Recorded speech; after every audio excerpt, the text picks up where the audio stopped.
Paul, what's the view from the dressing room? Is a point enough, or did we deserve more? I think we deserve more, but you have to show more also on the pitch. After the goal we scored, we dropped a little bit.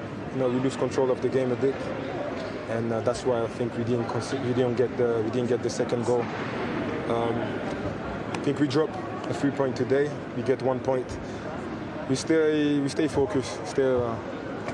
We won't say obviously we're happy we didn't lose today, and we take this point with positivity.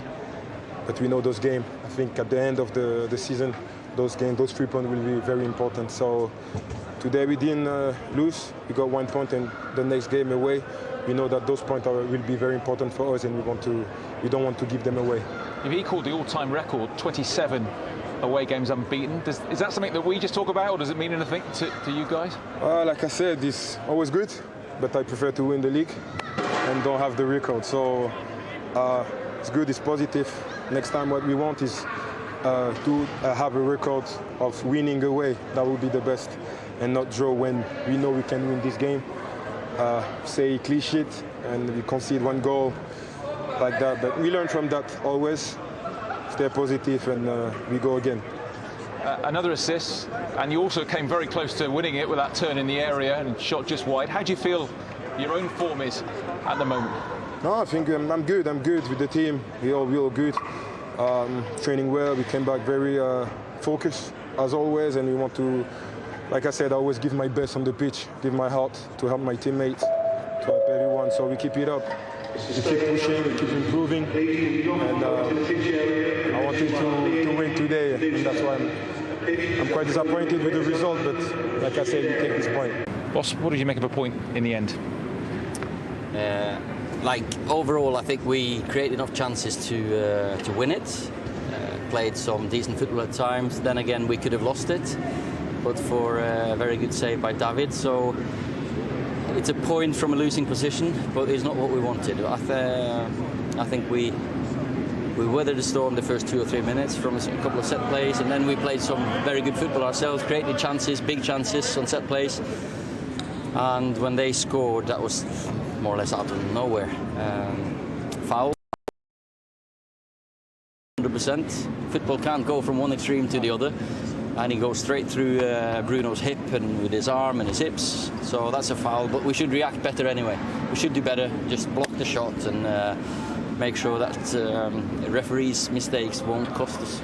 What was your message at half-time? It certainly seemed to have some resonance with the team. Yeah, I need to sharpen up, more urgency, still keep believing in ourselves. We played some very good football until we scored, and maybe for another 5 minutes, but after that we sloppy, some sloppy football, maybe because of tiredness. We gifted them a couple of chances, and we could have lost it, as I said.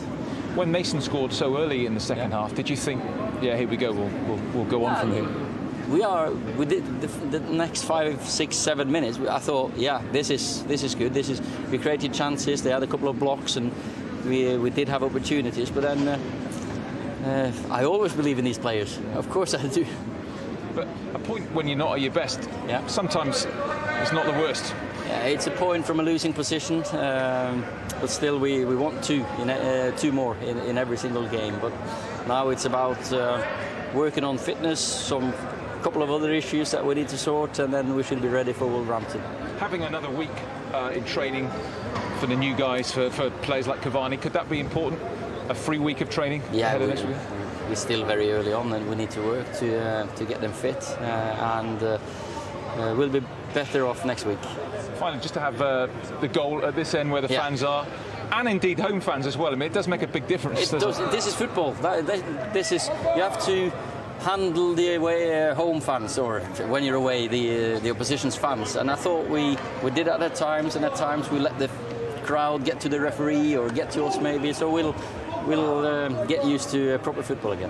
Thanks a lot, Ole. Cheers. Thank you. Through COVID. We'll have much more on that fixture in a moment. Let's just reflect on that 1-1 draw at St Mary's. It was 1-0 to Southampton at half-time. Manchester United got level, Tony, and you expected them to go on from there. Yeah, absolutely. Got the equaliser. Here it is here. Great work by Pogba. He did great work, and that's that man again, Michael. Yeah. What a great finish. It wasn't the cleanest of strikes, was it? But as you say, Pogba does really well here, just flicks it into a dangerous area.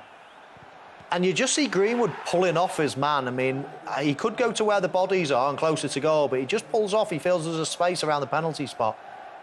And then strikes. I think if the defender was not in front of the goalkeeper, Tony, he would have saved that. I think he was probably blocking his vision, but disappointing to concede when it's a miss it and it squirms in over the line. But you did expect Manchester United to then go and kick into another gear. And I thought Southampton did really well to sort of stem that flow. And if anything, actually had 1 or 2 chances themselves to win it. Yeah, and with Adam Armstrong on his home debut, having scored at Goodison on his debut, perhaps might have done a little bit better. Definitely, you've got to be scored. This isn't a very hard chance for a finisher like this. You know, got to keep it low, got to find a corner, got to be brave, got to take a risk. I know lots of people think just hit the target in this situation, but it's never been on my agenda. I think you've got to find a corner and be brave. It's another chance, isn't it, this one? Just that little flick there of the boot from Matic, I think, just puts him off here. Because I think if that flick of the boot hadn't come towards his face, then I think he picks up the line of the flight earlier and stoops and heads it in. And you could see the 2 managers at the end who was more pleased with that point. Yeah, Ralph's got to be absolutely delighted with that. Like I said, they've had some good chances at the end to go and win it. So, yeah, there's a few issues there with United. You know, we were so excited at the start of the game, and then we've gone, oh, actually, you know, some poor performances. I thought Fred was poor today. He gave the ball too many times away from me. You know, so a few worrying things there for United. Berries, Southampton lead Manchester United by 1-0 as well. Let's get straight into it, because prior to the goal, you noticed Southampton pressing, and it paid off. Yeah, it would. To say they've been warned was an understatement. I mean, we've shown 2 clips here before the goal of Southampton pressing, and they're absolutely all over Manchester United, trying to force mistakes.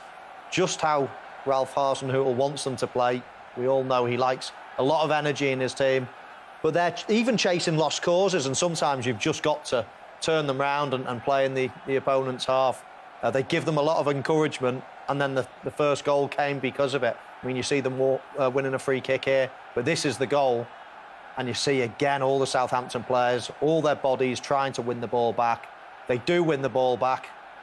Whether it's a foul or not, we'll probably debate in a bit. I think not. And then a lovely little bit of play on the edge of the box. And they get a bit of luck with the finish. But, you know, they've worked hard for these opportunities and they're closing down.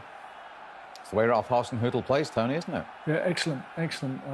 Full press, brilliantly closed down. And, you know, it's got to be very careful in these areas. Foul for you here? No, he's got the ball back, done brilliantly. And some, like Michael said, some great, clever work around the edge of the box, and they did get an enormous bit of luck. But no, in there, go on, there you go. I'll take that. Push him over. Had you said a centre-half was a foul there, I would have really worried about your state of mind today. But after that, the debate was whether it was Che Adams' goal or Fred own goal.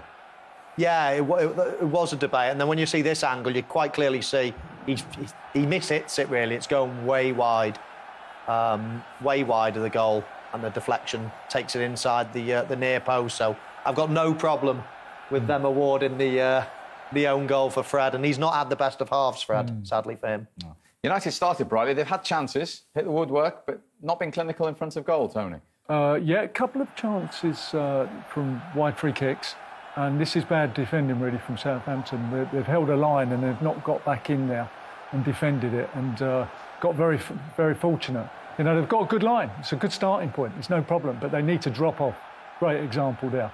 I wish they did that. They didn't do that, and Man United should have scored.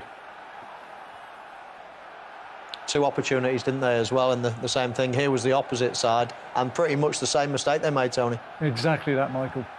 Not dropping off. You know, you hold the line for a reason. You just can't stop. You have to drop off again, like illustrated. Go and defend it. And they didn't. Give a couple of chances there. They got away with it, Southampton. Got away with it. And this was the Matic header just before half-time. Yeah, interesting, the outswinging corner, nobody on the posts. I think with the outswinger, you can afford to almost clear the decks.